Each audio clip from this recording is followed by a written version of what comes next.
রাধে রাধে সকল বন্ধুদেরকে। এবার আমি দেখাবো গুপ্ত বৃন্দাবন দর্শন। তো প্রথম আমরা চলে গিয়েছিলাম মন্দিরের ভেতরে। আর মন্দিরের ভেতরে যাওয়ার সময় কিন্তু অনেক রকমের নানানটা দোকান পাবে। তোমরা চাইলে কিন্তু এখানে অনেক কিছু কিনেও নিতে পারো। গোপাল সোনাদের পোশাক আশাক এবং গীতা, শ্রীমদ্ ভগবত গীতা, শ্রী চৈতন্য মহাপ্রভুর অনেক রকমের ইত্যাদি বই আছে। তোমরা চাইলে দেখে কিনে নিতে পারো। আর তারপরে কিন্তু আমরা চলে গিয়েছিলাম মন্দিরের ভেতরে। আমরা দর্শন করতে চলে গিয়েছিলাম। আর এর মধ্যে যে মন্দিরের লীলা খেলাগুলি রয়েছে সেসবগুলি কিন্তু তোমাদের বোঝার কথা আছে বন্ধুরা।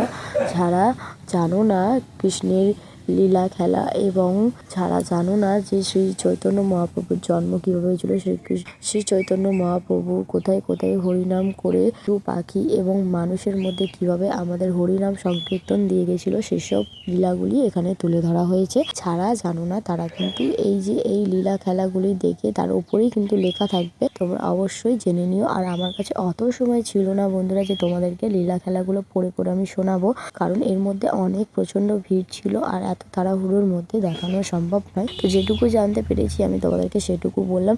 আরো সময় পেলে তোমাদেরকে আমি যদি যাই কোনো সময় তোমাদেরকে অবশ্যই এই লীলা খেলাগুলি করে শোনাবো। এবং আমি যেটুকু জানতে পারলাম কলিযুগের যে হরিনাম সংকীর্তন আমাদের শ্রী চৈতন্য মহাপ্রভু দিয়ে গেছেন, সেই হরিনাম করেই আমরা কিন্তু এই জগৎ থেকে উদ্ধার হতে পারবো।